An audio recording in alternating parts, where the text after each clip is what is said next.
Hello, everyone, and welcome to the Big Chill Podcast, Episode 4, The Harding Situation. All right, boys, so we're back at it again. How are we all doing? I mean, I can tell you I had a rough Tuesday with my bet. My hockey bet is officially done in a sweep already. And then to make matters worse, an hour later, I smashed my iPhone. So I'm down in the dumps from that. How are you guys doing? Sam, how's it going? All the better for hearing of your scenario. Well, but yeah, doing pretty good. Good news about Arsenal. Looks like Aubameyang's going to sign a contract, so I'm pretty happy about that. I think it sets Arsenal up for a couple of years, despite all the redundancies. Eddie, all good in Paris? Eddie, you can respond anytime now. Sorry. Yeah, no, I'm having a good week. I'm definitely not as bad of a week as Frank's, but you know, you got to give Frank credit because his hockey pick that was episode 1, right, where you gave those hockey picks. Yeah, it's like some of the first listener feedback that we've had is just talking about how bad his hockey picks were. So how many picks have you given? What's your over these what is this, our 4th podcast? No, so I just gave a fourfold of the play-in playoffs, the ones that I'm most confident in. And the first one, the New York Rangers got swept. And that was the one you were most confident about, right?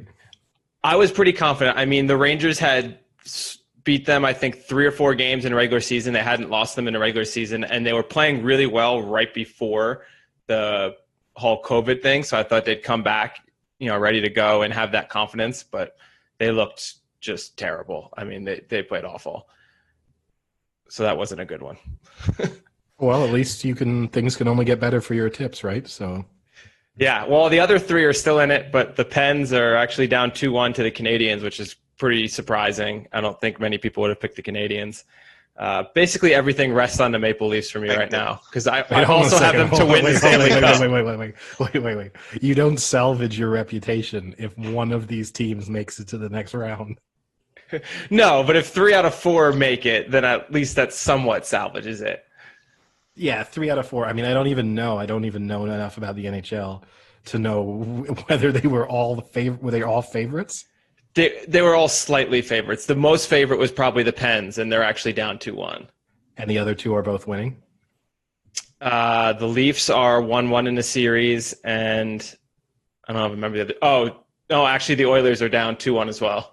Okay, so we're 1-4. None of them are winning their series as it stands. No. Although the Oilers, if I had to suggest you guys to watch a game, Oilers Blackhawks have been awesome so far. At least 7 goals a game. Good talent. I mean, you have Kane and Taves are 2 of the best players, and then McDavid is the best player in the league. He scored a hat trick, which is pretty awesome. We got to see the NHL throw out 4 hats. They had it all planned out if someone scored. If my chronic insomnia comes back, I'll make sure to tune in for that game. That will be a good one because the Oilers have to win. So McDavid's going to probably play his ass off, and he's been on fire. I think he's got 5 goals and 3 assists in 3 games. So that's pretty good. Who are they against, sorry? They're against the Blackhawks. Okay, I'm going Blackhawks. Thanks. Thanks for the support, Sam. No, you're welcome. Well, we might give our listeners, maybe people will figure out that all they need to do is do the anti-Frank, and they might be incredibly profitable. Yeah. And then we could also bring in we could introduce them to the Duca Curse. Oh, the Duca Curse we got to save for sometime for when I really screw Eddie over. No, not just when you screw me over, but when you really have brought a curse upon a team. That's when we'll really be able to introduce our listeners to the concept of the Duca Curse. Oh wait, so we don't even get a sneak peek now? Well, put it this way. The Duca Curse is just basically imagine that you want a team to win or you've bet on a team to win. Then imagine Frank saying something positive about them and basically the worst possible thing happening to them immediately. Players' careers have been ended by the Duca Curse, and I'm not even joking there. Let's put it this way. Horses are no longer alive because of the Duca Curse. Yeah, there's been a really good one comes to mind. There was a horse named Franklin D. who I always used to bet because of the name. And then it ended up winning, I think, one of the major Ascot handicaps or Goodwood handicaps, one of the ones. And I bet on it and it won. I remember telling Eddie, like, oh, this horse, I'm going to bet this horse every time now. It's been winning. It's been winning. And then a month later, it died in training. It almost sounded like you made it happen. Yeah, he might be. I mean, it would be the only thing that would confidently explain exactly what's going on with the Duke of Curse, is if Frank is intentionally going out and murdering people or breaking kneecaps or doing something. And the other part of the Duke of Curse is the reverse aspect. So, for instance, I was in Toronto for 4 years and none of their teams ever did anything. And then the year I left, the Raptors win the NBA championship. So there's always like, once the curse is relieved, the pressure on these teams must just melt away. Oh yeah, for sure. No, it is true. It's actually one of those things, like wherever Frank has moved, those teams have become much worse. And whenever he's left, they've become instantly better. Except And the Coyotes are up 2-1 right now in their series. So didn't they fire their GM? That's one of the few pieces of NHL news I think I saw. Is that they hired this like the youngest NHL GM in history, and then they just didn't invite him to the bubble or something. Yeah, yeah. But they also had a new owner. It's I think the first minority owner or Latino owner. So that was encouraging. So we're diverse here, at least. Yeah, super diverse. Everyone knows that Arizona is always very welcoming to immigrants. Parts. Yeah, it's never been an issue in Arizona, ever. Such a good sweeping statement. It's fantastic. Yeah, no, for sure. But yeah, the betting trend continues for Frank, right? What was it, over 1.5 Leverkusen Rangers? Oh, yeah. So I decided to make up for it this morning and do a little PGA Championship bet. And I took Koepka and Thomas and split it between a few of the Europa and Champions League. And it instantly lost in the first Europa League game. Over 1.5. Did not happen.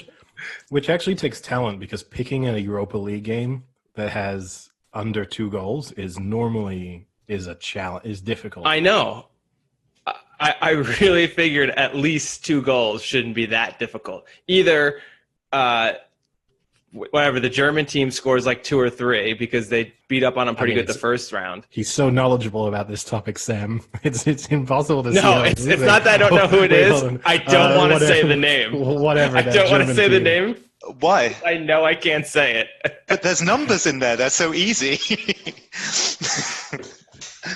Do you mean, I think it's pronounced Rangers in German. Is that the team you're talking about? Because everyone knows Leverkusen are the Scottish. I think they're just outside of Aberdeen. Leverkusen. Yeah, exactly. I would have butchered Leverkusen. What would you have said? Leverkusen? Bayer Lederhosen? Yeah, one of those. I did say Wolves were a lock, right? 1-0 up. Yeah, you did. Yes, it's true. You did talk of them as if they had already qualified for the next round, and I guess you'll probably be right, but yeah, inconveniently right. This is the real excitement for our listeners, is that a number of sporting events are going on live as we are recording this episode. It's mega. It's absolutely mega. But then again, Olympiacos turned Arsenal over, didn't they, in the previous round before that by scoring late. So I mean, few things are more exciting than recording a podcast while Europa League matches are being played and the first round of a golfing major is being played. I've never been so excited. Actually, got a good quick question for you guys. So in the Champions League, right? I did a little bit of like fact finding and all that. German sides versus London sides in the Champions League this season. Guess what the score is? So you've got German sides versus London sides. What's the combined score of all the games? Well, it's going to be a huge, because Bayern spanked who they play in the group stages, Spurs in the group stages. Yep. Didn't I'll they say beat 12-3. I'll 12-3. I'll guess. Wait, this is specifically in the Champions League or the two? Champions League only. I think it was, if I remember right, I think it was 6 games. I'll go 28-3. to 7. 28 goals. I mean, if I told you that one of the games was 7-2, you would probably start thinking high. So it's 17-3. All right. So I think it I was win. Bayern 7-2. I think there was a 3-0 Congratulations, return Frank. leg. I think it was Who knows 3-0 their return German leg. teams now? What, just because it's called German side, you now know what the German team's called. Yeah. But yeah, I saw that and I was like, wow, pretty impressive actually. How badly, because it was Bayern done most of the damage, but it was also Leipzig did the damage against Spurs as well. So yeah, fun fact. Next. That's that's one I'll never forget now. Yeah. Until Still the more next to game come. they play each other and it Well, changes. yeah, they got Bayern Chelsea, so to be honest, it's probably only going to get worse, right? Eddie might be right after that match. Yeah, exactly. Yeah, I'm just predicting the future. That's where my skills really come to the fore. What would that score have to be? That would make for a 11-5 game. You heard it here Book it. first. Okay. I mean, I won't lie, I'm laying that. But, yeah, Well, that's a bold lay. I know. The odds- I could get some good odds on Betfair for that. The exchange will favour me on the 11-5. Yeah, definitely. Yeah. I mean, the rule is once you say a bet, now you kind of have to bet it because what happens when it hits and you could literally be a millionaire tomorrow. Well, not tomorrow because they don't play until later, but still in the near future, you could be a millionaire. Wow, Frank is just really on top of things here. He is blowing us away. His NHL knowledge, his knowledge of the days of the week. He's got everything down here. Today is Thursday. And speaking of Thursdays, I guess, and we've already mentioned that it is the opening day of the first major of the golfing season. The major that normally isn't the first major, but now is, which is kind of interesting because normally it's the sort of least significant major on the golfing calendar. But because of this, now it's kind of got more interest than I think it normally would. It's usually Play is last, right? The last one? Is it? Is it last? Is it the Players that's last? To be honest with you, I can't. I mean, the U.S. Open is the first normally, isn't it? And then you Then the usually Masters. you have the Open. No, the Masters is in March or August. April. You have the U.S. Open, which is normally end of June or mid June, I guess, and then you have the Open, which is normally in July. Yeah. Yeah. I always thought it was the Players that was last, but I mean, how's it? So it's live at the moment as we're recording. How's it looking for your picks? You know, keeping on top of it. What you said last week. Well, Koepka's off to a good start. So Koepka is 4 under. So the leader at the moment is Jason Day, who's 5 under. And but Koepka started well. Schauffele started well. John Rahm's been off to a good start. But yeah, it's Instant like- Duca curse of Justin Thomas. yeah, Justin Thomas Not is doing nowhere. that well. Justin Thomas probably isn't going to make the cut. He's So there we 2 go. over now. Yeah, 2 over. Where in a situation where the leader is 5 under, it's not a great look for him. Good thing I hedged that bet with Koepka, only to have it lose in the first leg. Well, just think of the great odds you'd get on Justin Thomas now. You got to Who double could pass down. up? But no, it's So Eddie, interesting. why do we call this episode the Harding episode? Okay, so as they're playing at TPC Harding, and Harding is maybe one of the lesser known U.S. presidents of the 20th century. I think most people don't. Yeah, I know. This one's really going to pack. The listeners are going to learn so much from this episode. But obviously, Harding was from Ohio, so it's kind of confusing for the fact that there is a golf course named after him in San Francisco. But that came about because he was an avid golfer, and he died in a hotel in San Francisco around the period when this golf course was opened. He's generally regarded by historians as being the worst U.S. president in history. I guess he's probably disappointed to know that he might lose that title. So, What's the metric? What's the metric for saying that someone's bad?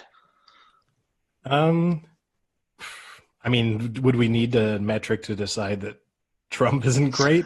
No, I mean, I guess because we live in the moment with Trump, like you can see on a daily level what makes Trump bad, like So the I think rhetoric, everything. Harding's administration was plagued by scandals, various scandals of different sorts.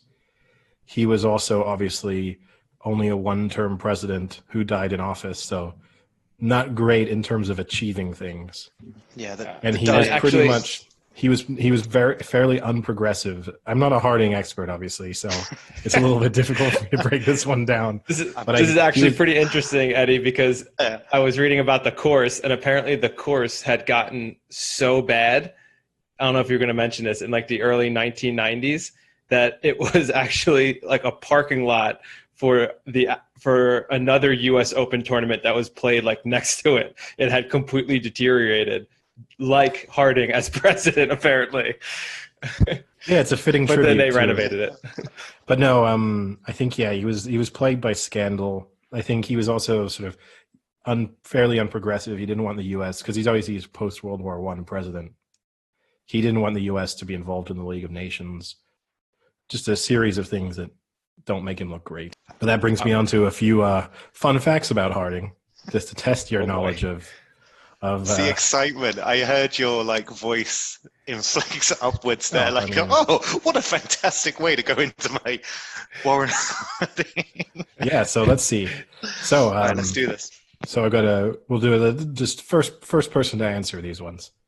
So one of the few things that Warren Harding is maybe well known for is the fact that he had a series of affairs, and one of his mistresses had to be paid off before he became president of the United States to try and keep her quiet. But 50 years after his presidency, all of those letters to his mistress were made public and put into the Library of Congress. In them, to try and protect his sort of secret affair, he referred to his penis by a nickname. His nickname for his penis was the same as a nickname as a famous cartoon mouse. Mickey? He called his penis Mickey. He did not Mickey, another famous cartoon mouse. Wait. Wait. For clarification, did he name it after the cartoon character, or the cartoon character happened to be named after Harding's penis? Well, I don't think there's any connection between the names of the two. I don't think that whoever created this particular cartoon character was just a really big Harding sort of fan. It was like, when I create a cartoon, one of these characters is going to be named after Harding's Fievel? nickname. It is not Fievel. What? Wait, what? Fievel that Goes was- West. That's one of yeah, the that was best his movies favorite. ever. Yeah, whenever he would hit on a woman, he would always say that to her. See, that's the And it's a problem, though. decent I penis can't name, I think think. of post-World War One mouses, Well, because here's I the was thing is, thinking like I- Danger Mouse. Well, that would be another good one. I don't. My guess is that he Is it if I- Tom? I, Like Tom and Jerry? Yeah, well, that would if be only a good Tom show. is Tom the mouse in Tom and Jerry. I don't know. Oh, Jerry's the mouse. So did he? Okay, there we go. Did he call his penis Jerry? He did call his penis Jerry. Okay.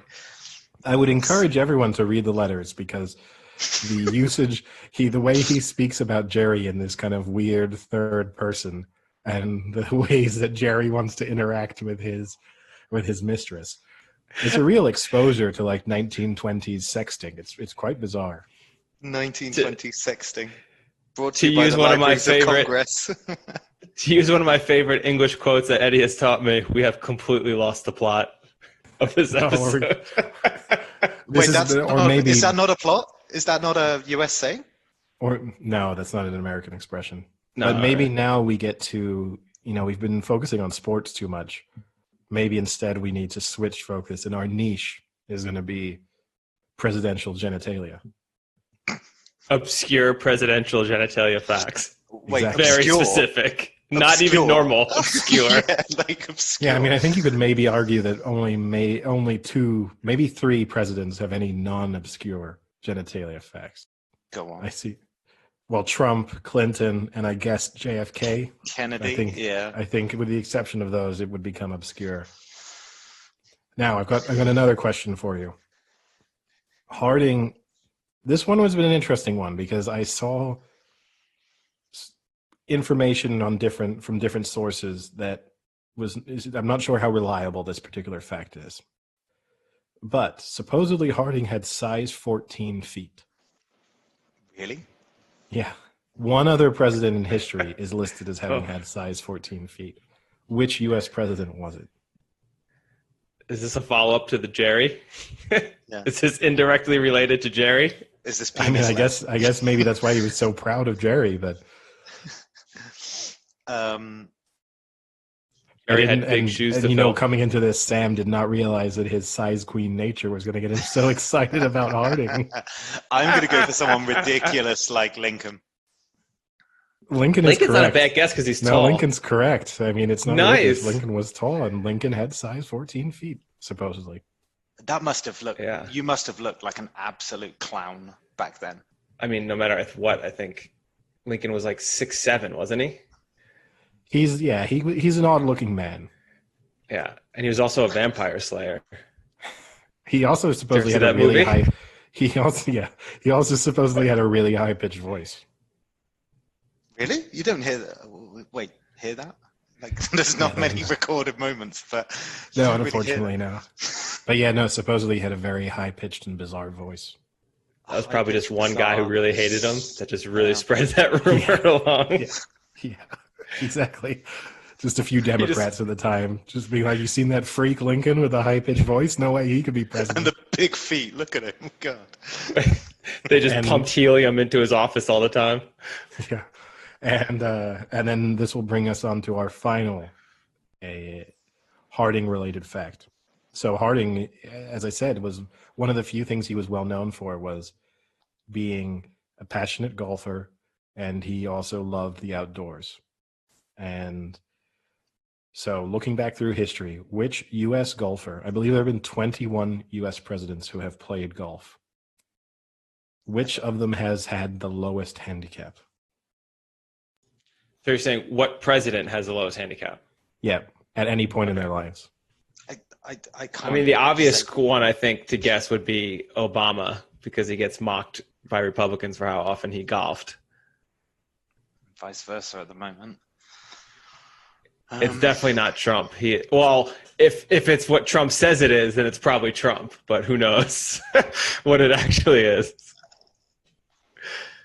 Any guesses? So who are you going for then, Frank? I would say Obama. Sam? I'm going to go someone like... Go Lincoln again. Oh, man, that guy would have had to have custom clubs. I'm going to go for someone strange like Ford.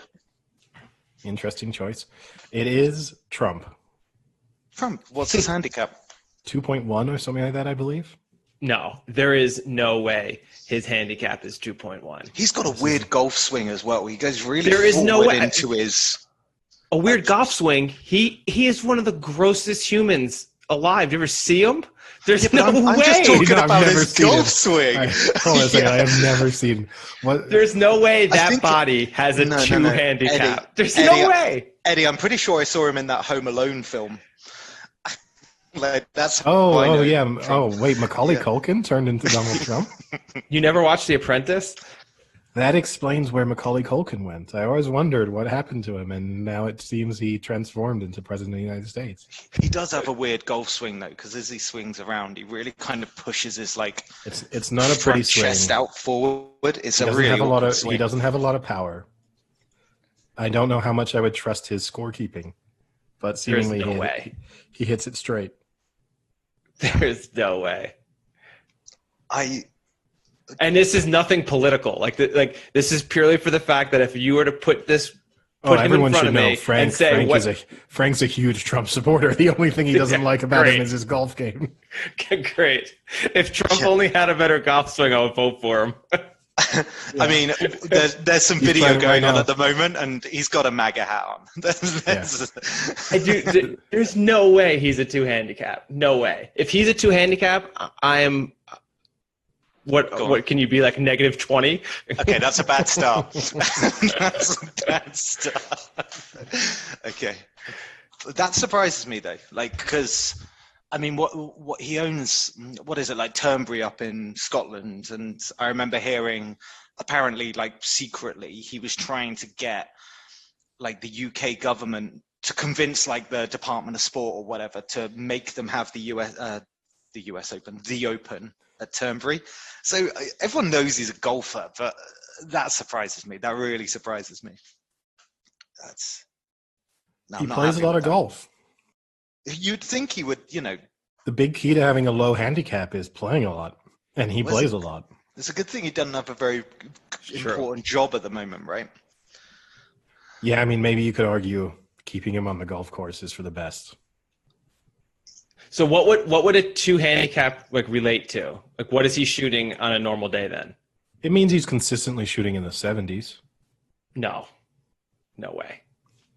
And he's also like 70 years old. He's older than that, isn't he? 76, 77, something like that. He's actually 3 under in the golf at the moment. Yeah, he would win the Open. I can't wait till he transforms into like King Jong-un and he's suddenly like, President Donald Trump with a 19 under round in the opening round of the U.S. Open. Sadly, none of our television cameras picked it up, but we do know that he definitely did shoot 19 under. Did you ever see the videos of Putin playing hockey that came out last year? Yeah, those are pretty good. People are just like letting him skate round. Yeah, and he keeps saying how he's a really good player, and then you see the video, and he can barely skate. He has this terrible shot, and the goalie just misses. And then he skates over the trips over the carpet that gets laid down at the end of the game. And all those people who rolled it are now dead. Wait, wow. Wait, when was this? I've not seen this video. Oh, just Google Putin hockey, and you'll see this video of him playing. And I think he's supposed to be playing against like ex-pros and stuff. Yeah, and it's just him very slowly skating with the puck. It looks like if you put me in a hockey game, honestly. I think that would be probably what I would look like. Can you skate at all? Can you skate at all? I can skate forwards. I can't skate backwards. Okay. I mean, he could skate, but not to the level of a competitive hockey game. I mean, I can skate forwards pretty quickly. I can't stop pretty quickly. Pretty quickly. I can't stop. I can't stop. you let the board or whatever the kind of round area. Yeah. Typically, just smack into that, right? Typically, the side of the rink is the only thing stopping me. What do you define as pretty quickly? Do you think you could beat Putin in a straight line? Based on this, yes. I would put myself as a heavy favorite. Can you skate faster than you can run? Yes. Really? Wow. Yeah. There's a lot of momentum with ice, though, right? Like, even if Eddie got to like a maximum velocity, he's going to keep going at that velocity. You have to remember, Frank, that in my life of having made very bizarre and poor purchases, which, I mean, will continue for the remainder of my life. One of the more bizarre things I've ever spent money on was a pair of land rollers, which were rollerblades that would have like they're inline in the sense that they're on the outside of your skate, but then they angle in so they're directly underneath you. And the back wheel what? is wait, what? The two wheels are positioned on the outside of your foot, but then they're angled. It's just two wheels. I think there's only two, yeah. And then they're much larger, and so then they're angled in underneath you. So they are still, the center of gravity is still underneath your foot. And then the back one is extremely big. And what it allows you to do is basically rollerblade or roller skate, I guess, on any surface. Like you can go over grass, you can go on sand, you can do all sorts of things on them. Yeah. The reason why I bought a pair of these was because the dog whisperer always wore them. That's whenever he'd go skating with his dogs. And at the time I was watching a lot of episodes of the dog whisperer, and I decided that I needed a pair, even though I didn't really skate. And so I have since looked these up, and I know what you're talking about. And I have lost a tremendous amount of respect for you. Not Eddie, only for the fact that you Eddie, bought was these, everything- but that you use these on a Yeah. regular basis. No. Regular basis would be extreme. That being said, buying them was then a real hassle because I was living in Paris and the company only shipped in the US. So I had to pay an extremely large amount of money to get them to Paris. It was a very poor purchase on my part. What was your mental state like at the moment during moment? this? Because no, not the moment. Like at this time, what was your mental state like? Because you're sat in Paris buying these skates whilst watching tons of the Dog Whisperer. It just doesn't seem like you. It sounds like something's gone wrong. I would say it was maybe the happiest time period in my life. You know, Really? What more could you want? I had the disposable income to buy stupid rollerblades, Cocaine, and I had enough free time to be watching unlimited episodes of The Dog Whisperer. I mean, I'd take that right now. Sam, I'm assuming there must have been a market on Bet365 as to whether the Dog Whisperer could successfully train the dog or not. you needed to do something. But if you really want to know, I still own these. They are at my parents' house. Could you take a photo, or could you get your parents to take a photo? I can try and bring them back at some point. Here, Sam, here's what they look like. Did you see now it? need to no. I need to see you in these skating. I want to see you in these as well. Skating. What? It's like a really small weird wheelchair. I mean, a wheelchair for your feet. You could describe. Hold on a second. You could say that about any rollerblade. No, but they're kind of like if Victorian Britain had come up with roller skates and like penny farthing them. Oh no, yeah. It's the penny farthing. Undoubtedly, it's the penny farthing of rollerblading. I will accept that. Are they quite a new thing? Well, I mean, I don't think they're anything. I bought mine 15 years ago, so I wouldn't say that they're a new thing. No. Wait, now that Eddie mentioned it, I want to click this link as I'm sharing it to you all. Skate like the Dog Whisperer. It's the tagline for buying these skates. You see, they know it. Did you make this Pinterest? Hook, line, and sinker. Have you so well designed this podcast that you've led us down this path that you knew we were going to go on this link and you created this prior to it? Sorry, I forgot that this episode of the podcast is brought to you by Land Rollers. Ever wanted to skate like the Dog Whisperer? Now you can. Say I didn't want to, Eddie, so we went to landscape. Do you ever remember putting this into a blog? As a dog owner, I must admit, I really enjoy watching Cesar Millan, the Dog Whisperer. I'm not saying I agree with everything he does, but I do. See, I wouldn't even make a joke about the fact that I didn't agree with everything Cesar Millan did. So that is definitely not one of my blogs. But no, I'm willing. Look, at some point in the future, if the listeners really push for it, maybe I'll put those back on and you know, knock the dust off them and go for a skate. How about this? No, I got it. When we go to the Ark and we do like a live podcast from the Ark. Oh, that's an interesting question. Who's quicker over 5 furlongs? Me and my Land Rollers, or the Land Rollers, or a navel? Because that's the beauty of Land Rollers. You can skate on grass. You just see a navel coming down the home stretch, and here comes Eddie behind him, just zipping away. I can imagine like some hilarious photo finish where like they're trying to do the shot, and just at the back of that on like the stand side, it's just Eddie like powering over like a runner in the 100 meters. Well, see, this would be my advantage, right? I would just hold on to one of their tails. This? So if it's the Ark, okay. I just hold on to one of their tails for the first mile and 3 furlongs.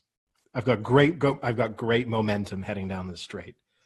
I let go, I whip around that horse, and then just pump like crazy, and I'm there. Frank, you know he's doing that to Gaieth because of our money. Oh yeah, exactly. I'll just drag Gaiath back. You're gonna ruin Gaia for us. That's fantastic. Actually, I'm really happy. I now have that knowledge of your land roller skates. Well, maybe That you know has to we've. be the most loser thing I've ever heard you admit to. That's possible. I'm not saying I'm proud of it. I don't totally regret them, but What do you not regret about them? you know, I got out. I wore them. I hadn't skated in a long time. I will say I mostly skated in an underground car park because I didn't want people to see me. I mean, was this on your own? Yeah, oh yeah, by myself. No, there was no way I was going skating with other people. Did you do any sort of like montage, like kind of Footloose style, with Yeah, like the no, I having did the... film myself. If I did film myself, and then you know, clip all of my best moves together and put music behind it. I'd play it, but we'd have copyright infringements. I'm excited for this. Wow. No, I'm good. But now, you know, we've got Frank's top 5. We've got Sam's corner. I guess now my little running bit will be me sharing purchases that I probably should regret but don't. Regrettable purchases of Edward Hewitt. Embarrassing purchases. Fantastic. You know what? I'm not embarrassed by them. You know, it's just part of who I am.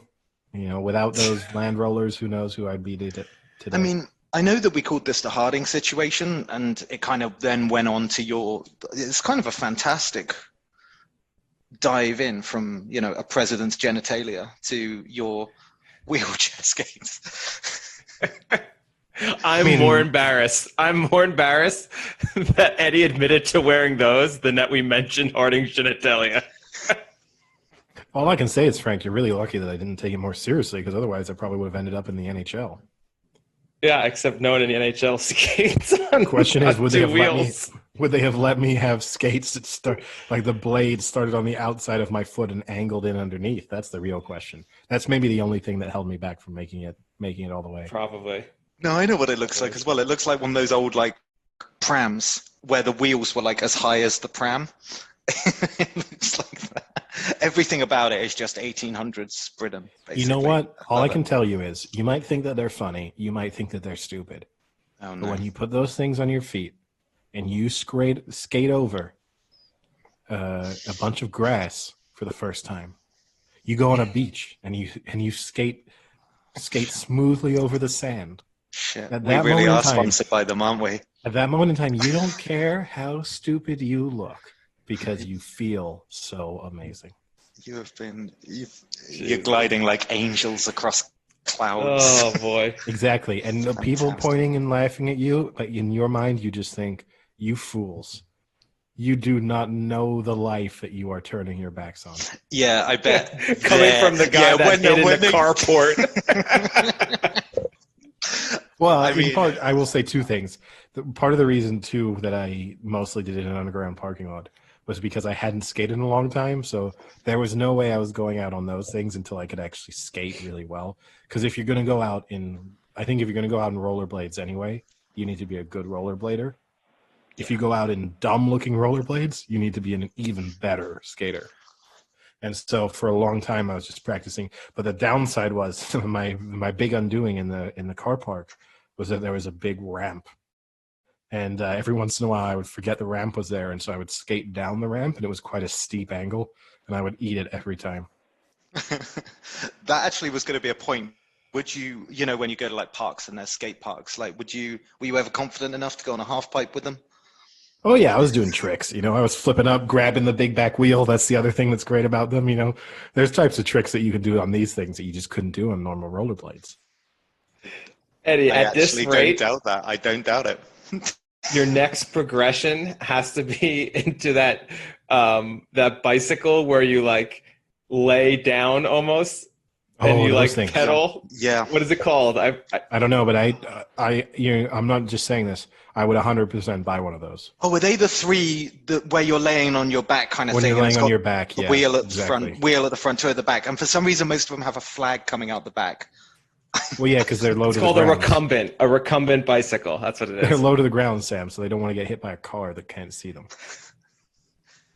Wait, they're Eddie, roadworthy? at this rate, you are a recumbent bicycler right off the bat. Oh no, no. I'd 100%. I'd 100% try one of those out. Yeah, But that'd be gonna way be more you. expensive than my Land Rollers. Yeah. That would fall into a different price bracket for my stupid purchases. My stupid purchases have to be like 400 or less. Wait, did you say 400 because that's how much the skates cost? I think the skates Oh cost God, me. no. I think to get No. them to Europe, I think they cost me about 320 euros. Eddie, come on. Because That's when he turned to gambling. I think they were something Oh, like dear. 150 euros for the actual to buy them. Then I think they charged me another like 80 euros to ship them, something ridiculous like that. And then I got hit by the import tax. So yeah, it was an expensive old purchase. So they probably worked out to about, I don't know, 10 euros a skate. See, when wow, okay. No, that's great. Actually, I've really enjoyed this podcast. I think we can just call it. Yeah, don't worry though. I've got more to share. I've got more to share, and there'll be more. You know, like if the right ad pops up in front of me when I'm surfing the internet, who knows what I'll do. Well, So, I'll tell you now what. that you've done your segment, why don't we go to my top 5 segment and see your knowledge? Go for it. Top All right. 5 modes of recreational transport. Number 1, Land Rover. So I was going to do top 5 golf movies, but unfortunately there really are only 5 good golf movies. So there's not much to that. So instead, I'll give you the choice. Out of interest, what are your 5 good golf movies? So Caddyshack, Happy Gilmore, The Greatest Game Ever Played, Legend of Bagger Vance, and Tin Cup? Tin Cup. Yep. I don't think I know any others. There's a Byron Jones. Bobby Jones? Bobby Jones. Why did I say Byron Jones? There's a Bobby Jones, like, not a documentary, but like biopic about his life. But I mean, that was okay. I couldn't really think of any others, so I forfeited that top 5. All right. I guess picking what would be your favorite golf movie would be debatable. Do you go comedy or do you go more serious? Yeah, I mean, for me, Happy Gilmore would be my favorite one, in the sense that whilst the others are fine, I'm not a huge. It's probably also just my age. So, like, I watched Happy Gilmore at the perfect age to watch Happy Gilmore All the time. Yeah. We grew up with Happy Gilmore. Yeah, so like nostalgia would take over in terms of picking the one, whereas like Caddyshack has no real nostalgic value to me. Yeah, I would choose Happy Gilmore over Caddyshack, but I do love Tin Cup. Whenever Tin Cup's on, I feel like slightly will start watching it just because I just really, really enjoy that movie. And I'm a huge Matt Damon fan, so Legend of Bagger Vance always gets a shout out. Terrible movie. But instead, I'll give you the choice. Would you rather do top 5 golfers for overall major victories or overall PGA Tour wins? I feel like overall PGA Tour wins would be harder. Okay, so you want to do majors. I feel like overall major victories, I would definitely get, like, the top 2 are obvious, right? So, yeah, can you get the order? Can you get all 5 in order? So Jack Nicklaus is 1. Yep. Tiger Woods is 2. Yes. 3 Palmer? gets tricky. Who? Arnold Palmer? Arnold Palmer could be up there. He's 7th, tied for 7th.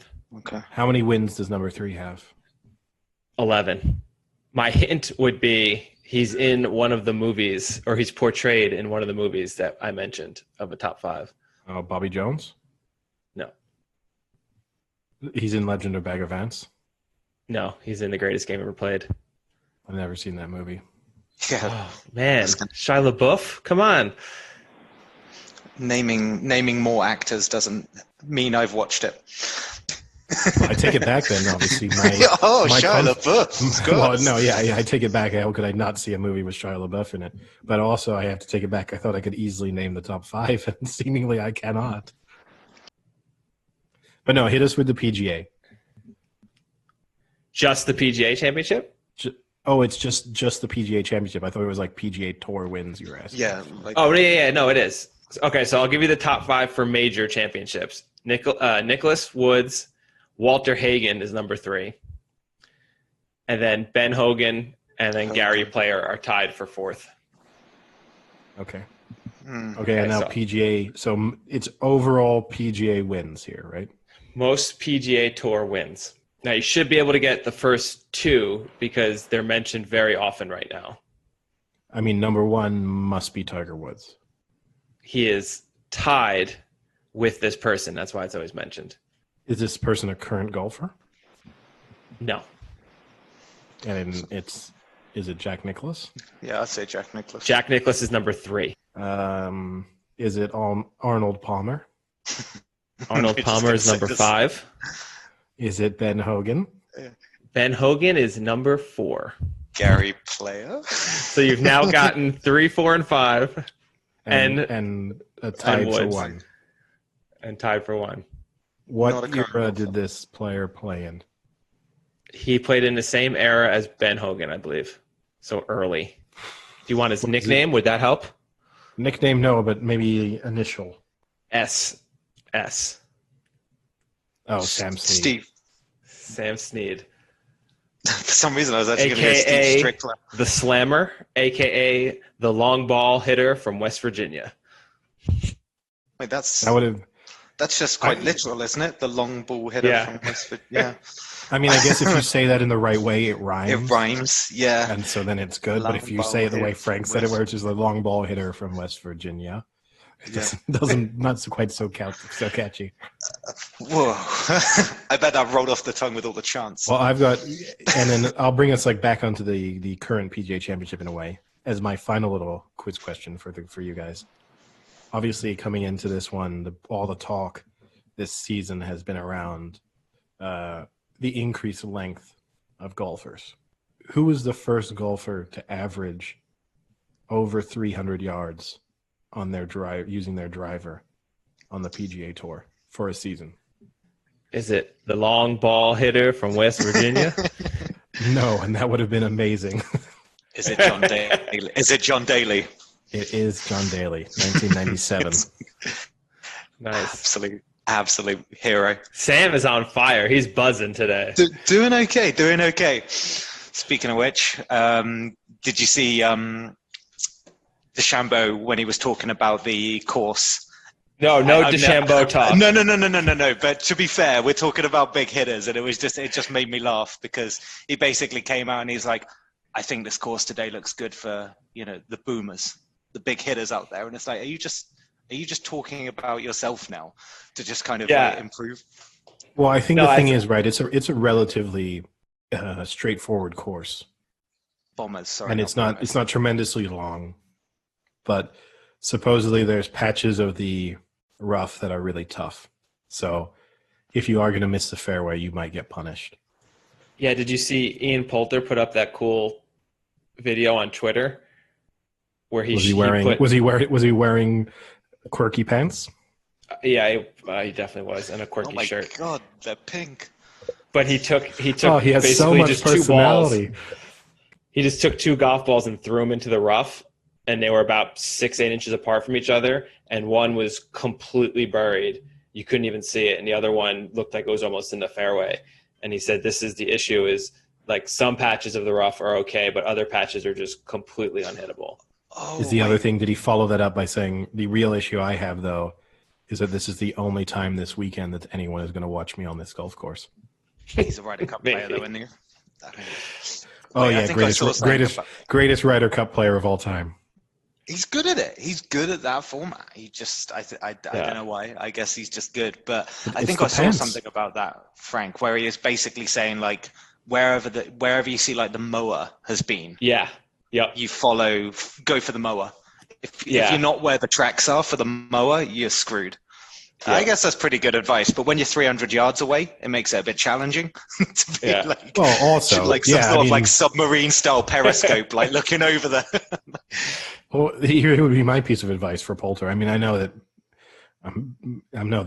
there's reason behind his tip, but if you're accurate enough to aim for where the mower went, why don't you aim for the fairway? Yeah, I think he was joking. No, I get that. I see the point, but But I think it was funny that it was really split in the field. There was a few people who basically were saying what Poulter was saying: play conservative, play in the fairways, and then you'll have nice shots onto the green. And then there's idiots like DeChambeau who are basically saying, I'm just going to go for the green every time, and if I'm in the rough, I'll be close enough I can just hit my wedge. And I want to see if it works. I mean, it'll be interesting to see if his gameplay of I'm so far close, I've driven it so far that it doesn't matter if I'm in the rough, if it works or not. I mean, there's all this talk, right, about how they need to adapt, because obviously it's been something they've been talking about for years, but just because he increased his driver distance by such a significant amount, that there's been a renewal in that talk about how they need to sort of either nerf the technology so that you can't hit as far, or they need to drastically change the golf courses themselves.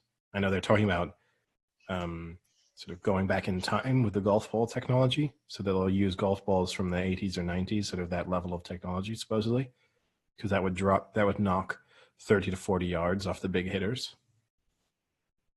But yeah, this actually brings up, for some reason, I must have clicked on a European golf tour video one time on Facebook, and now they always pop up in my feeds.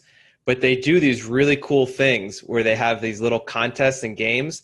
And I'll talk about the other one in a sec, but the one that this reminded me of is they take the players who's like sponsored by Callaway or TaylorMade, and they give him the clubs throughout the various decades, and you get to see how much better like the distances on the driver, starting with ones from like the 20s and 30s up to the 60s to the 80s to now. And it's so funny. Like there's a few times where they'll just not miss the ball, but just completely F it up and hit it like 30 yards, like a little scorcher or something like that. So that's really cool. But the other one that's better that they do is they pick a par 3 and they have to try and get on the green with every club in the bag. They like compete against someone. Have you ever seen those? Those are so cool. I can watch those like when they're hitting their putter, trying to put it on. It's so cool. Yeah, it also gives you better admiration. Like when you see them like hit their driver, and they have the technique necessary to only hit their driver sort of 180 yards. To me, that's incredibly impressive, and not just by drilling it into the ground and sort of seeing if it rolls that far. Normally, I would unintentionally hit it 180 yards, I guess, would be the way.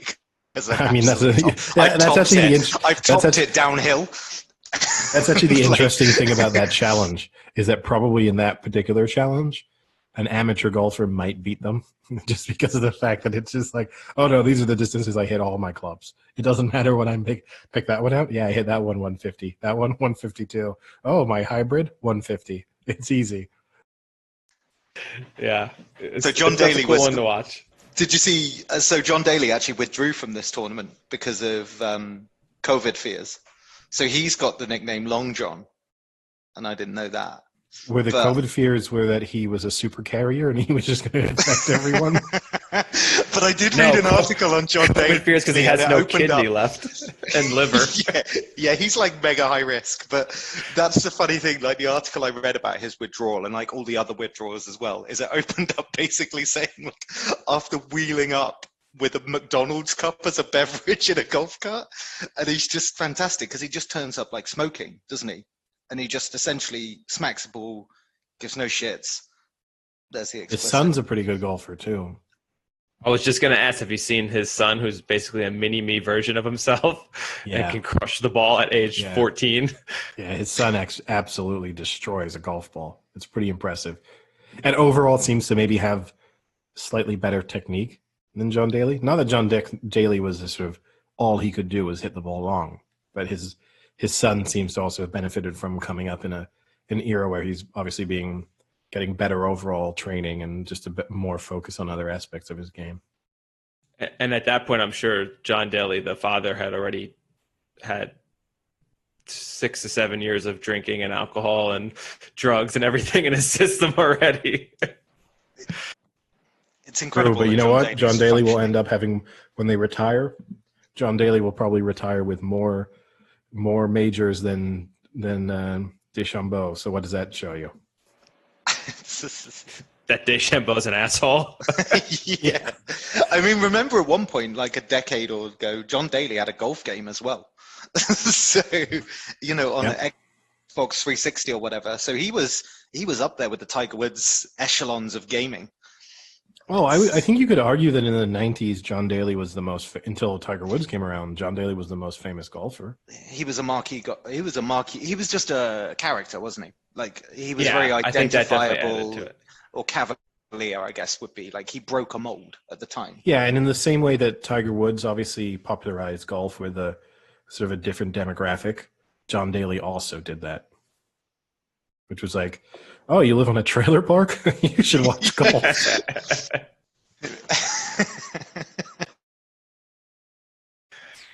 Eddie, I found this fact pretty interesting. You picked Rory as one of your contenders last week. When was the last time Rory's won a major? Off the top of my head, I would say it was the Open in 2014. Good. 6 years ago. Can you remember the course? No. Neither can I. Wow, what a quiz. Neither can I. A quick Google will probably tell me. I'm pretty sure it wasn't like St. Andrews. I'm going to go St. Andrews. It was not St. Andrews. Okay. But interestingly, he was defending player of the year last year, which is... Well, McIlroy is one of those guys who over the last few years, right, he's just become the king of finishing in the top 10. Yeah. But he never actually really wins any of the big tournaments. And what he'll usually do, too, is he'll have one disastrous round, either in his first round or in his fourth round. So either you'll start and like it gets to the weekend and you go, well, Rory's out of the running, and then he shoots sort of 12 under in the final two rounds, and somehow you go, oh wow, Rory finished 4 shots off the lead but was never in contention to win the tournament. Yeah. Or he does the other thing where he's in contention going into the final day and shoots 9 over par. Yeah, I think with McIlroy, he almost plays like the money side of golf well, because whenever you see him at those season-ending, like grand events in like Dubai or the FedEx kind of stuff, like he wins them. He does really well at them. And then when you see him in like the prestigious stuff, you always see him tailing off, like you said, like in the kind of fourth round collapses. Yeah, I mean, he seems to play like the long game well, like the money side of golf, I guess. He's sort of the anti-Koepka, right? Like Koepka is the guy who week in, week out doesn't do that well, but when the major tournaments come around, he's always in the running. Yeah. And then you've got Rory, who is just kind of always in the running, but doesn't win anything. Yeah, I guess. So who's the best player current to have not won a major? What are we defining best? I'm asking you. What do you think? Who do you think is the best player? I thought you had like a kind of like a No. or something. I'm just asking. Because I'm I thinking mean, that Rory I guess- hasn't won it in 6 years. I'm just wondering who hasn't won it at all. I mean, I guess it depends what you mean by best, because obviously it's a little bit hard to like single out a young player. Like if you said, oh, well, John Rahm or whatever. But when you're picking someone in the beginning stages of their career, it seems that doesn't seem right. I guess the best player in a way is Lee Westwood, because Lee Westwood at this point probably will never win a major. Yeah. So he'll be in that category when he retires of greatest players to have never won a major. What about like Jim Furyk? Has he won a major? I don't think he has. Pretty sure Jim Furyk's won a major. Yeah, he has. Furyk's won. Yeah. What about like? Lee Westwood has finished in the top 3 of each major, but never won it. Westwood's a really good That hurts. candidate. What about? What about Ricky Fowler? He's got a long time ahead of him, right? Fowler might be the argument for sort of best current player to have never won one. Yeah. I guess that would be fair of a player who's played a significant number of years, because again, there's players who are better players than him probably at the moment, but who are at an earlier stage in their career. So to start throwing them into that category in their very early 20s, like I think to kind of be in that discussion, in my mind, you need to be 26, 27 or older. Yeah. So you've had at least 5 full years of playing majors and never winning. So you say if the threshold is you need to have played in 20 majors. So Ricky Fowler has 5 total PGA victories. Does that seem like a lot to you or a little? To me, I feel like he should have more. I would have guessed significally more than 5. I would have guessed more. I would have said he had at least 10. Yeah, I would have guessed significantly more. That's pretty crazy. He's only got 5 victories. And he finished second in the Masters a few years ago. But yeah, I was just thinking that, considering Rory hasn't won in 6 years. I couldn't believe that when I saw that. I thought it was I remember that Open win, but I didn't think it was that long ago. Yeah. That's why kind of shocked me. What's more surprising for you? The fact that Ricky Fowler only has 5 PGA Tour victories, or the fact that the MLB season is still going? Wait, what? Oh, That could just be the ongoing joke of the podcast that they're still playing baseball. What? There's still games and they're still playing. Yeah, they're still playing. Did you see how the reason why the Cardinals they all went to a casino? No, I didn't see this. How did I miss this? Yeah, they all went to a casino. They had a night out at a casino. They broke like every rule basically, and that's why. To me, that's the reason why I become even less optimistic about the NFL season, because there is a team based in Las Vegas. What are the chances that either the Raiders or every team going to play against the Raiders doesn't go and do something stupid while they're in Vegas? I mean, these people get paid so much money to be sensible in a way. Like it actually kind of boggles the mind that they would. So you feel like you should probably just, if I was the MLB, I'd be like, right, you broke the rules, you're out. You're out of the league. Done. The thing that's crazy to me is, why isn't the MLB putting on events for these players so they don't have to go to a casino? Like the thing the NBA got right, is that they've put them in an environment, take away even the bubble, but they've put them in an environment in which you can just have a lot of fun, even if you can't do exactly what you want to do, but you have a great life. So if I were running Major League Baseball, it'd be like, okay, we're going to do, there is going to be an isolated casino for you to go to. Like there's one blackjack dealer. There's a roulette table. We'll put on a poker game for you. So you guys can go and do that if you want, but you're going to do it in a safe environment. And we'll cover the cost of that would be the interesting thing if a player wins $54 million off of the MLB. Yeah. But I think or the reverse, player owes MLB $70 million like Mike Trout. I'm sure they can work out something with the casino though as well. That the casino. I mean, if you've ever been to casinos, there's tons of little rooms and things like that. They could just section off a room that only the players go into. They go through like a back entrance, kind of avoid everyone and go in and play. Wouldn't be that difficult. You would think so. I just can't believe they'd ever get to a point where they could do that. I mean, that's a lot of people you're rounding up. What's a baseball team? The Cardinals. Well, they didn't all go, just to be clear. They didn't. Not every single one of them went. Just a lot of them. Was it 13 of them? Yeah, probably. Yeah. But that I mean, you would just kick them out, wouldn't you? You'd just say, right, season over, you idiots. I also saw they are stuck in Milwaukee. That's where they are at the moment. Is that a punishment? That hurts. Yeah. That really hurts. But to me, that's never been. Sounds like a punishment. Even worse is that they're stuck in a hotel in Milwaukee, which is famous for being one of the most haunted hotels in the United States. No way. Yeah, no, really? It's true. Yeah. Are you sure they didn't just say all of Milwaukee is haunted? No, because I know there's two hotels that I think, well, at least that Major League Sports teams stay in regularly that are haunted, because it's the hotel a lot of them stay at in Oklahoma City when they go and play the Thunder, and there's this one hotel that's famously haunted, and to the extent that like players hate staying there, multiple players report hearing things and stuff in the night, and this one in Milwaukee is also supposedly haunted, and to the degree that, for example, in the article I was reading, they said that Yadier Molina, when he was playing, refused to stay in that hotel So he would pay for his own separate hotel room so that he could stay elsewhere whenever the team played in Milwaukee. Like, why do they maintain this relationship with these haunted hotels? I think in the case of the Thunder, I think it's the, if not one of the, if not the nicest hotels in Oklahoma City. And I think in the case of the Milwaukee hotel too, when you see pictures of it, it looks like a really nice hotel built in the early 20th century. It has which is probably why people think it's haunted. Yeah, It's and I'm sure a few people have died there or whatever. I think the story behind the Oklahoma City hotel is that either a woman threw her baby out of the window at one point, or she jumped out of it with holding something along those lines, and those details might be off. But I think the haunting is something about a baby, a mother, a window, and falling. Yeah, but supposedly you can hear people routinely wake up in the night and hear the baby crying. Oh God.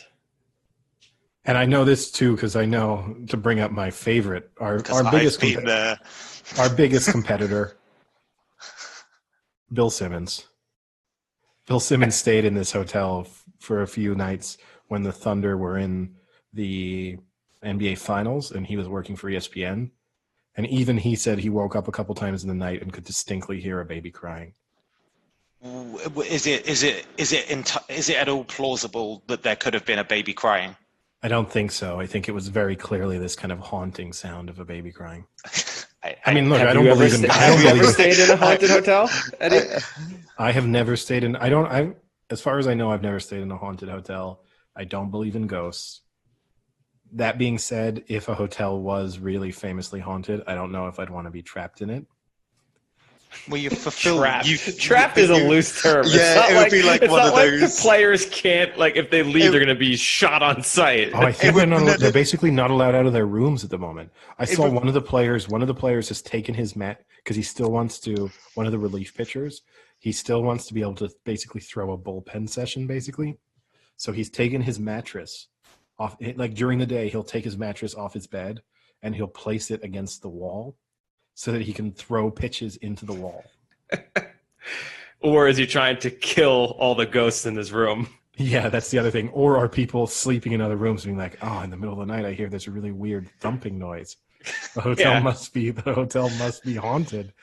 It's Susie with her axe chopping off people's heads. Yeah, chopping away at my wall trying to get in all night, every 15 seconds. Thump. Thump. Yeah, that's weird. Like, if I was the commission, I would be like, okay, players don't seem to have a problem. Or is it like the local team that almost gets to decide the hotel, and there's some sort of they get an advantage because they know that the place is haunted and they're going to jitter out the other team? Or no, I would imagine that the visiting team arranges their hotel. The only thing I don't know in the instance, something as complicated as baseball, I don't know if they basically have to have a sort of MLB hotel, just because of it would be a year, baseball season. They're going to have a team there, probably on average 2 or 3 times a week almost. So you'd basically need this kind of standing reservation with the hotel that they need, whatever it is, 60 rooms. So you're probably pretty limited as to what your options are, particularly when I guess when you're going to New York or something. No, you probably got a ton of things to choose from. But when you do go to some of these smaller cities, probably not a lot of options. They wouldn't do very well in the UK, right? Everything's haunted here. Everything's old and Victorian. It wouldn't do very well. So does that mean it's haunted just because it's old? Yeah, that seemingly is the way, right? You never see I guess in the UK, you never see a Premier Inn. People saying it's haunted. I don't know what equivalent you have in the US of a kind of like a Holiday Inn. Like a Holiday Inn? No one's going to be like, oh, it's from the 1970s. I would disagree with you there, Sam, because I think that Premier Inns probably are haunted, but not by ghosts. Just by horrible experiences of what people have done. The people who are actually staying there on those nights are just haunted by their life decisions and how they ended up in a Premier Inn. Yeah, it's more inner demons that ruin the more modern hotels. Exactly. And it is and those are much worse. I'll take a night. Just old children doing one of those slow Jack in the Box Ring Around the Rosies kind of noises as they're Exactly. Yeah. I'll take a how night. haunted do you think Belushi's is? Oh, that's not haunting. That's just shame. Like, that's a bar in London Bridge, by the way, if no one knows. But it's they've Slash actually, hostel. It's a hostel chain. It's yeah, all it's a over hostel Europe. chain. Oh, is it? For some reason, I just thought it was like 3 or 4 in London. No, there's a Belushi's in Paris. Huh. It's just not as exciting. You just can't go there and play beer pong against people 15 years younger than you and then get called out for living in your glory days. If you ever want to feel, if any of our listeners ever want to pick me up, just go to Belushi's on a weekday night, play some beer pong. Nothing will cheer you up more. Tuesday is usually the A game night. Wasn't Europa League on that night to bring this all full circle? No, it was the Copa America. Oh, yeah, Copa America. That's right. Frank, if it makes you feel any better about Europa League, only one game went over 1.5 tonight. That's impressive. It was at Sevilla-Roma. Yeah, the other 2 finished 1-0. Well, the other 3. I also had that one over 1.5 as well. Fantastic. I had those 2. Sevilla it wasn't over 1.5 until you told me. Yeah. And then you told me, and they just added a goal. It was crazy. But yeah, Wolves lock, right? Yeah, it's going to be an interesting next round of the Europa League. That's for sure. I mean, it's all set up. It's, you have to say it's between Inter United on the face of things. But I'm just looking forward to Jesse Lingard's United career ending. Where's that come from? I don't know. Jesse Lingard's one of those weird players, right? Because he looks and behaves as if he's 22. But he's in your mind, you kind of think, oh, Jesse Lingard, one of sort of up and coming English players. But he's 27. Wait, you're going to blow my mind. How old is he? It's like 28. He's 27, 28. Really? Well, because he came into the England, because I think it kind of relates to the England situation, right? Because he came into the fold when all the young players were coming in as well. So he's almost kind of molded himself with these like 21, 22-year-old players. I thought 27. He was like a year. I thought he was a year older than Rashford. He's 27. He turns 28 in December. Wow. It's also just because he likes making like TikTok videos and stuff. So yeah, he acts like a child. Yeah. Socially. So speaking of which, I watched this. It was like a crib style video of Marcus Rashford's house. And the more things I see, I'm not a United supporter, but the more things you see involving Marcus Rashford, the more it makes me like him. Obviously, he did the good work in the summertime of regarding school lunches. Yeah. But then watching his this tour of his house, he's like kind of looking through his fridge and stuff. And then he had this small wine fridge because obviously he's bought this nice house. So his kitchen had what is clearly supposed to be a wine fridge. It's just, like racks like there, but it was just filled with bottles of Coke. And and the guy going around is like, this is supposed to be for wine, right? And Marcus Rashford was like, yeah, but I really like Coke. It was just like, it was the way it was like such a yeah. This is my way of saying he's got a horrible drug habit. It was just kilos of cocaine all over the place. We've discussed it before, though. I mean, he seems like a pretty genuine person, and he doesn't seem like your stereotypical. He's a very honest footballer. Goal scoring Premier League player. He seems like a nice person. Very down to earth, really nice. Yeah. No, he seems to have his head on straight and stuff. He seems like a nice, and hopefully it's a good sign for the England team because, I mean, that was the thing going back to 2018. It was the first time in a long time that the England team was genuinely likable, and hopefully Marcus Rashford can kind of keep that going, and that he can be part of that generation that keeps the England players thinking about things the right way and doing things the right way and interacting with the press in the right way and stuff. And I'm not saying that's a one-way transaction because the press also has to behave themselves. But I was Greenwood. How does he seem? Great. You don't hear a lot about Greenwood, to be honest. He doesn't talk a lot at the moment, so it's kind of hard to judge him. But he's not. I haven't seen too much of him. You hear the reports coming out about what he's like in training and things, which is just that he's a really good player. But I don't actually see him in a lot of interviews or appearing on television very often. Yeah.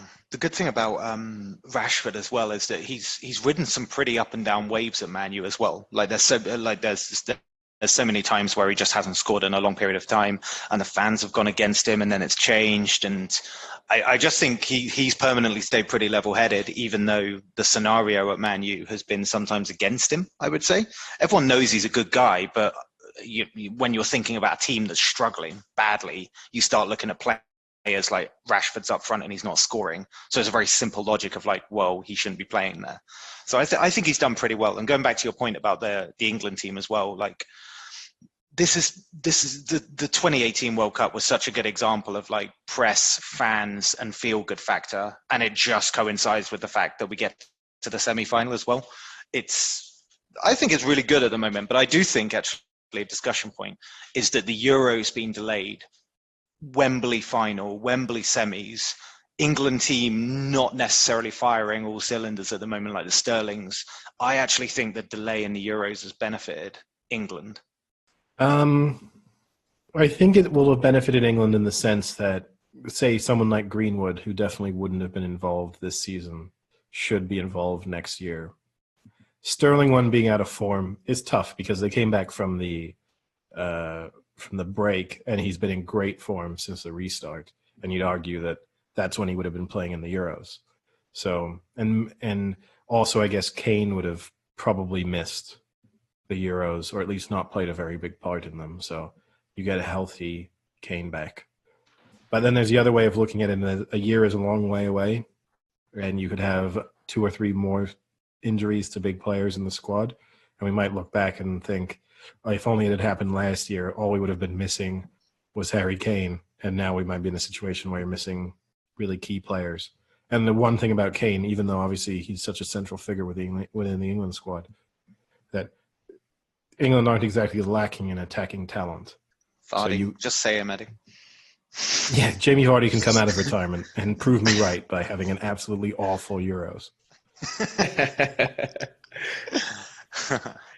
Yeah, but yeah, it'll be interesting, and obviously we'll see if Sancho be good for the England team too. For example, if Sancho goes to United and you get Sancho and Rashford playing with each other on a weekly basis, that would be exciting. And Greenwood, yeah, that would be awesome.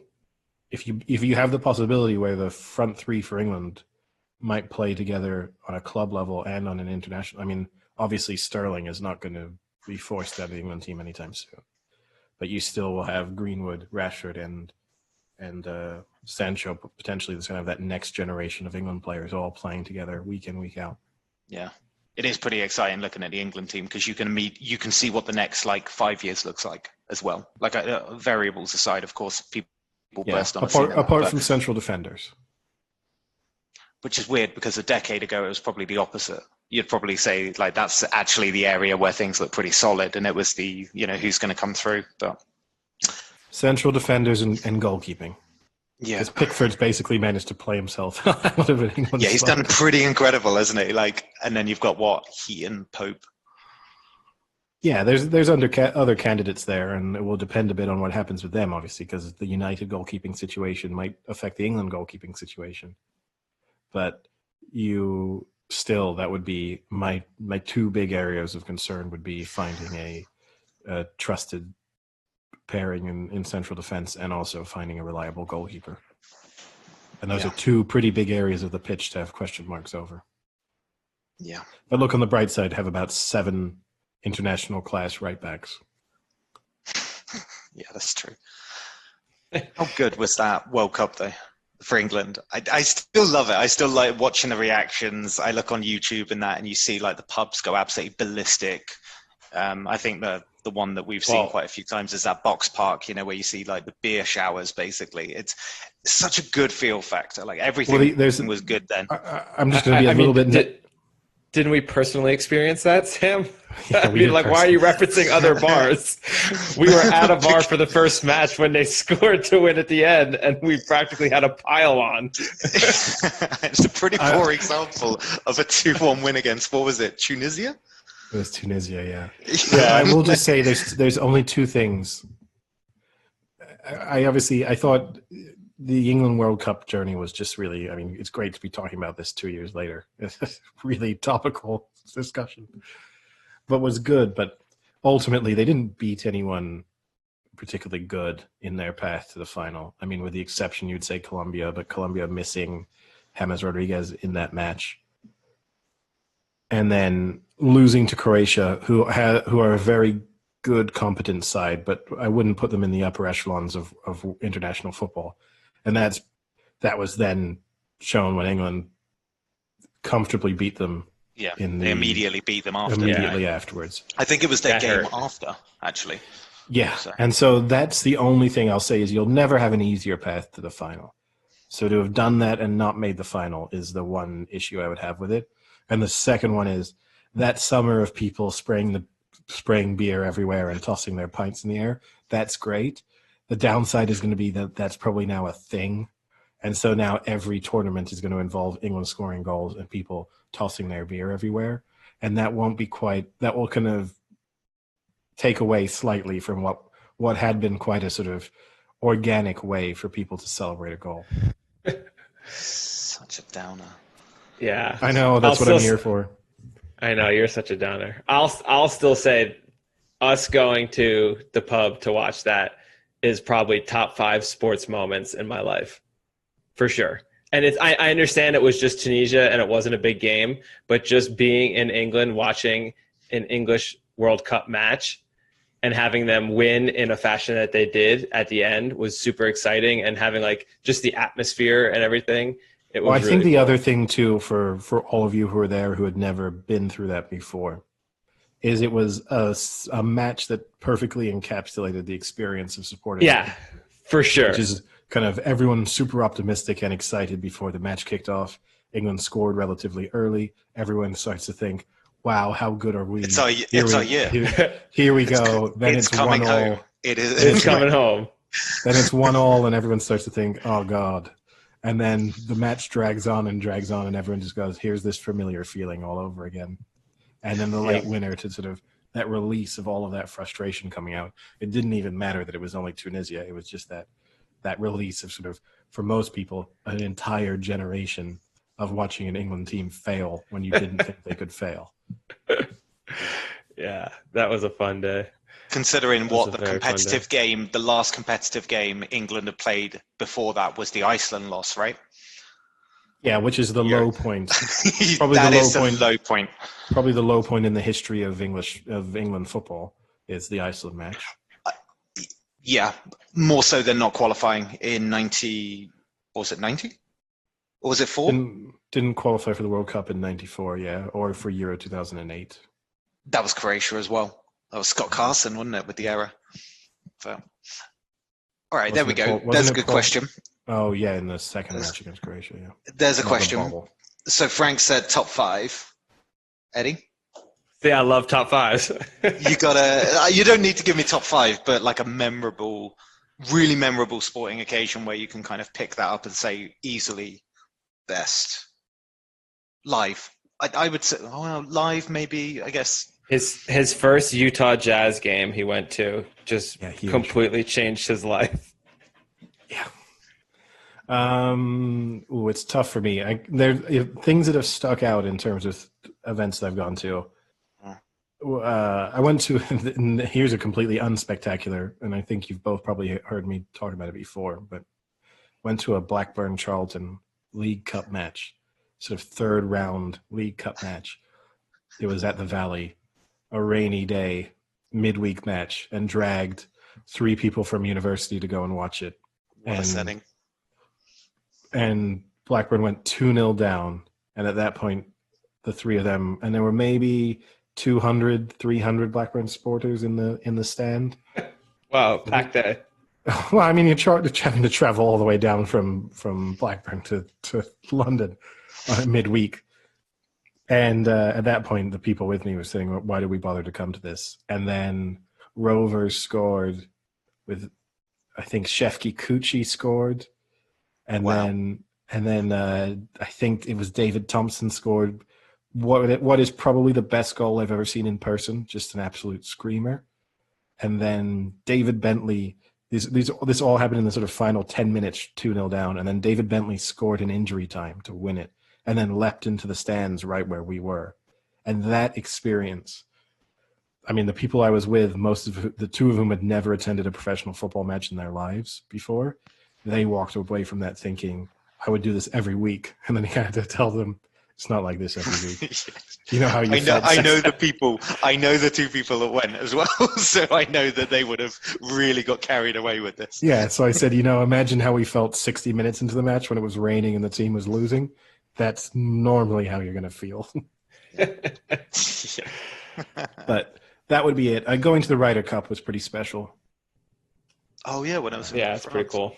Yeah, that would be up there.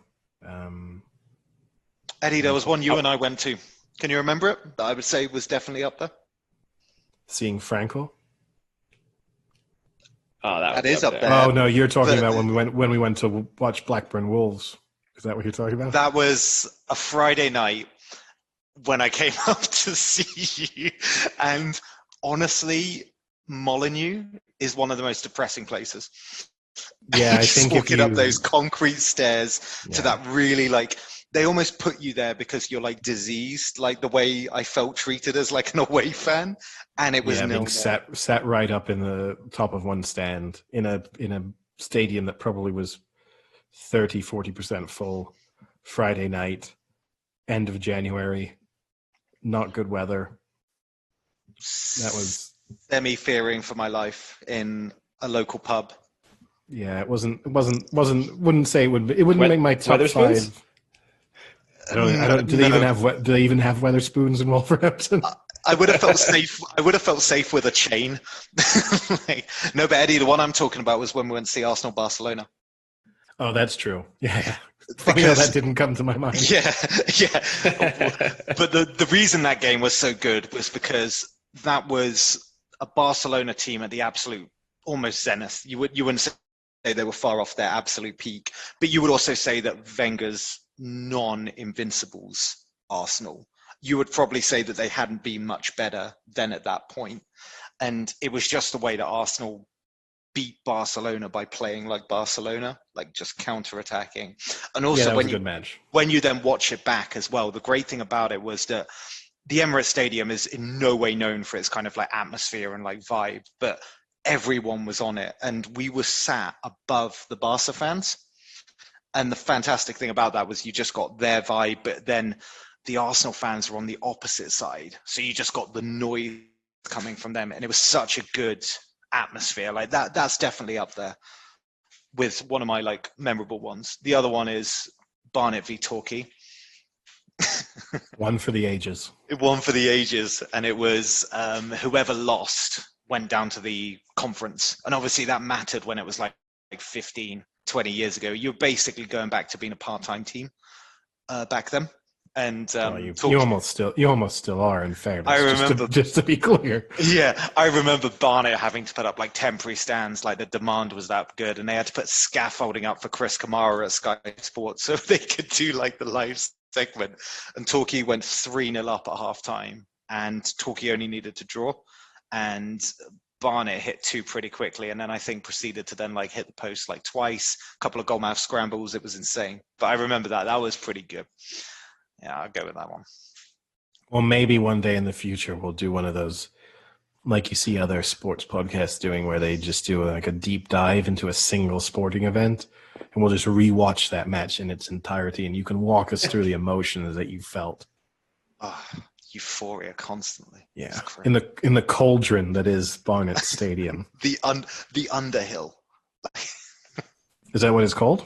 Yeah, Barnet. Well, I think they may have moved out now, but it was the Underhill at the time. Now they're just playing at a local park or something. Yeah, I'm pretty sure they couldn't afford the upkeep, so they had to move out. But playing in the school. All right, Frank. What's your top one or two? I've had a few decent ones. So I've been lucky that my parents had season tickets to the Giants. So I used to go to a lot of their games, and they were decent for a stretch. And the one Giants game that I'll never forget was NFC Championship. They beat the Vikings 41-0, just absolutely demolished them. And I'll never forget, because we had tickets in the corner, and it was a fullback. one of the fullbacks for the Giants, Greg Camella. This is Always be random, but I worried. know that. Always be worried when Frank says he'll never forget, and then immediately, oh Yeah. shit, what was he called?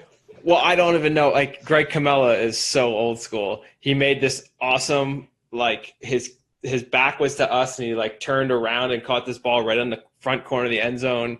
That made it like 21-0 or something like that. And then Randy Moss got demolished in the end zone that we were by, and he was hurt for a little bit, and people were just booing him as he like wouldn't get up for a good 2 minutes, and then eventually got up. But that was cool. 41-0 in an NFC Championship game is just fun when you're, on the way to the Super Bowl, just crushing a team.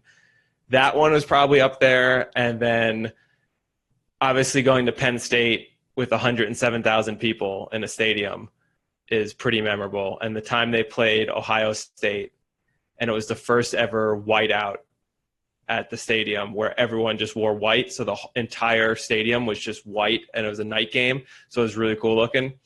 And they beat Ohio State, who I think at the time were probably like top 5.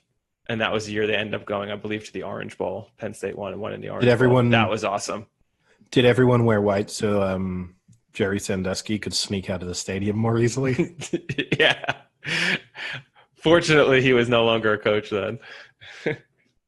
just running summer camps. Yeah. Yep, pretty much. So those are probably my 2 ones that I was actually at that were most memorable. And actually being in the going to the Olympics in Rio to see my cousin wrestle. No, actually, that time I was in the Olympics, actually, that ranks up there pretty high. Yeah. I forgot that time I won that Olympic bronze medal. That was a pretty cool thing. I wish.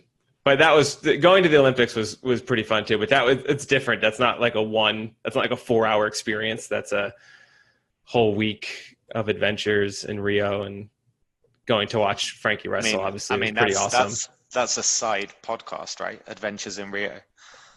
That could definitely be a side podcast. I can get some very good guests to come in.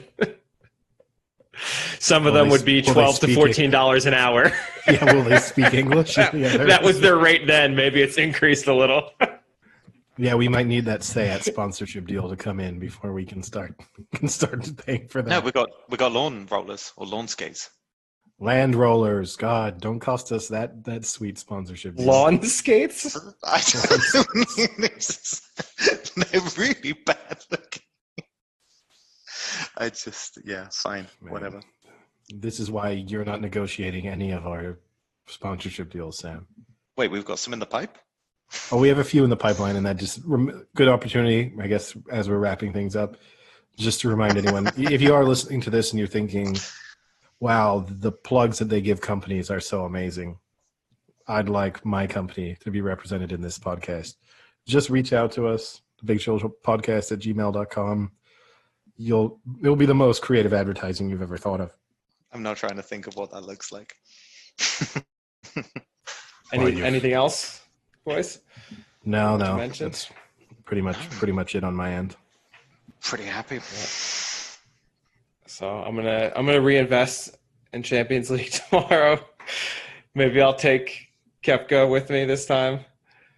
Oh yeah, I guess we can make our Champions League picks for the weekend. Wait, what are the games tomorrow?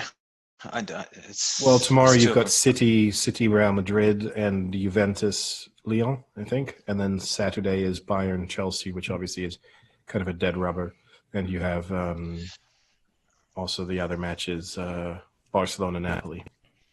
Well, Man City should be. What are they? It's only a 1 goal. 3-1? They should. Or no, 2-1. 2-1. So, I expect City to go through. I would just kind of go chalk on it in a way. I'd expect Barcelona to go through.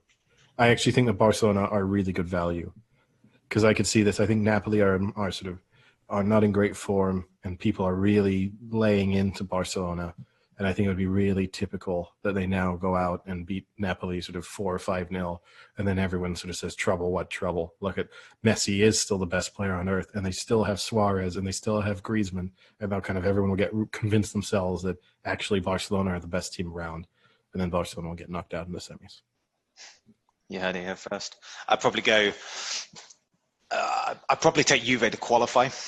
rather than Juve to win. I think you probably get pretty good value. Well, you get better value than them just winning the game. Probably City to win the game. Tough No, for I think them. it's the Tough, opposite. It's the tough for them opposite, to I think. yeah, tough for them to qualify without winning. Yeah. No, but what I mean is like the only Because you have to eventuality. I'd But take they're- I'd take I Juve to wouldn't. qualify. I wouldn't, because it's 1-1 coming in from the first leg. So if you're taking them to qualify, you're basically saying that in addition to winning, you're getting two other possible results, which is 0-0 and they go through on away goals, or 1-1 and they go to extra time. So you're really, if you think they're going to qualify, you're basically saying you think they're going to win.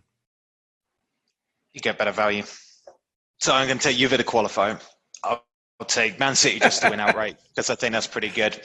I think you're right about Barca. I think 8-13 is pretty crazy for a game they actually have to do something in as well. They've also, I I will say that price keeps shortening all the time, because at the beginning of last week, you were getting nearly evens offered in some places. So I think it's one of those things, which is to be expected with Barcelona, because a lot of people who aren't even following their struggles in La Liga will now be looking ahead to the Champions League fixtures and thinking, oh, that's Barcelona against Napoli. Obviously, Barcelona will win.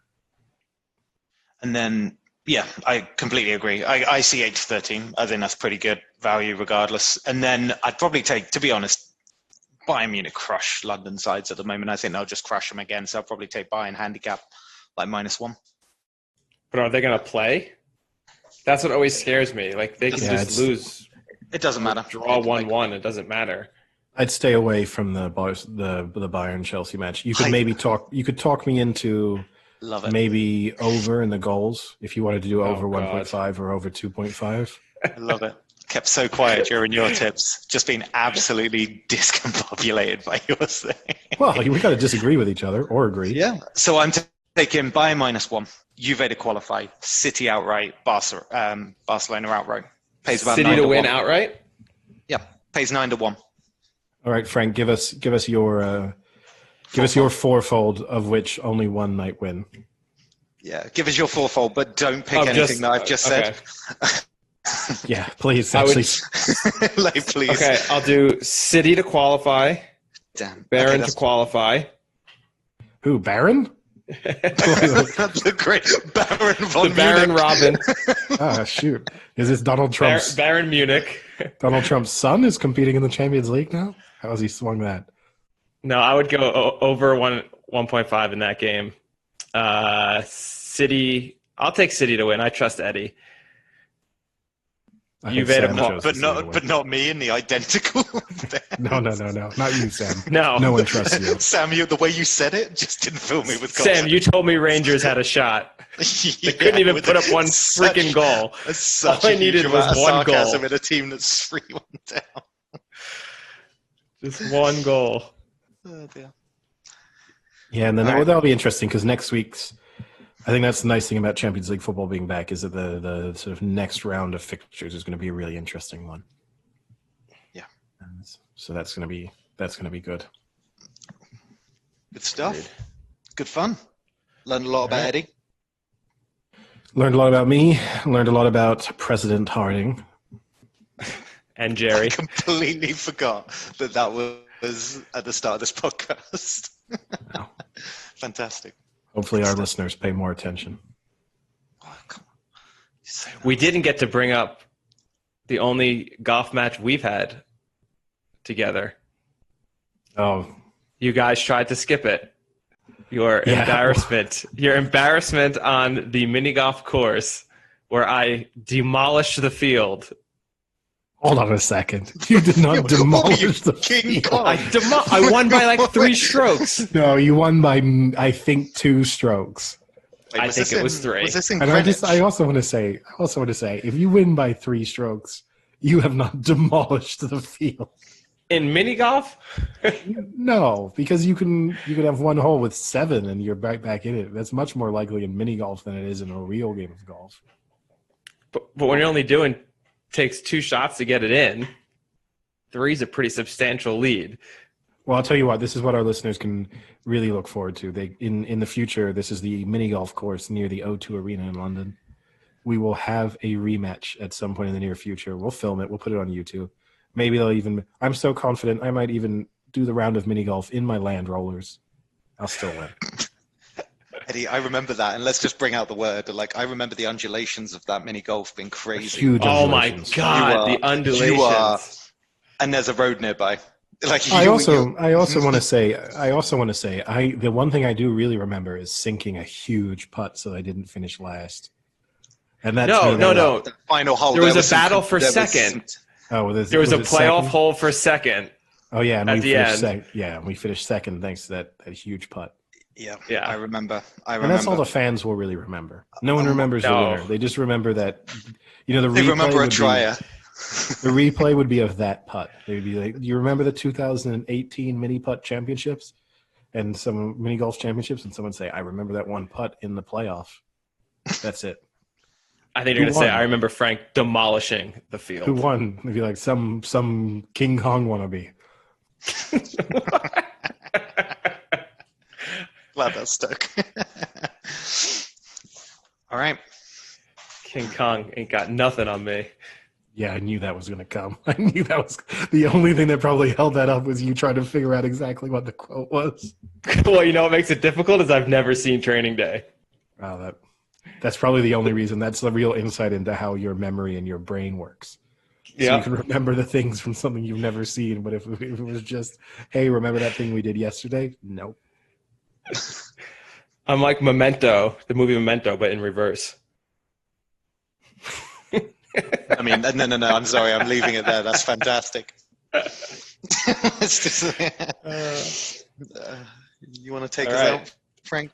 So, yeah, be sure to listen to us on Apple Podcasts, one away from being on Spotify, and you guys can catch up. So if you are listening on Spotify, you already know we're on Spotify. Or if you really love the podcast, so if you've been really enjoying the first 4 episodes and it's going to be on episode 5, we'll put us on Spotify.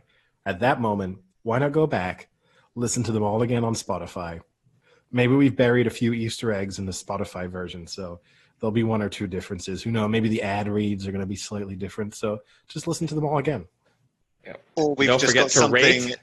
We got something subliminal just in the background of our podcast. Oh yeah, Like for the episode. it's true. If you play this podcast backwards, it will encourage you to murder your parents. Great. Great. Don't forget Okay, to subscribe, fantastic. to rate, follow us on Instagram. Eddie, what's our handle on Instagram and then Twitter? I just think it's the Big Chill Podcast, I believe, Great. on both. All right. Well, we'll see how those bets turn out, and talk to you boys later. Yeah. Cheerio.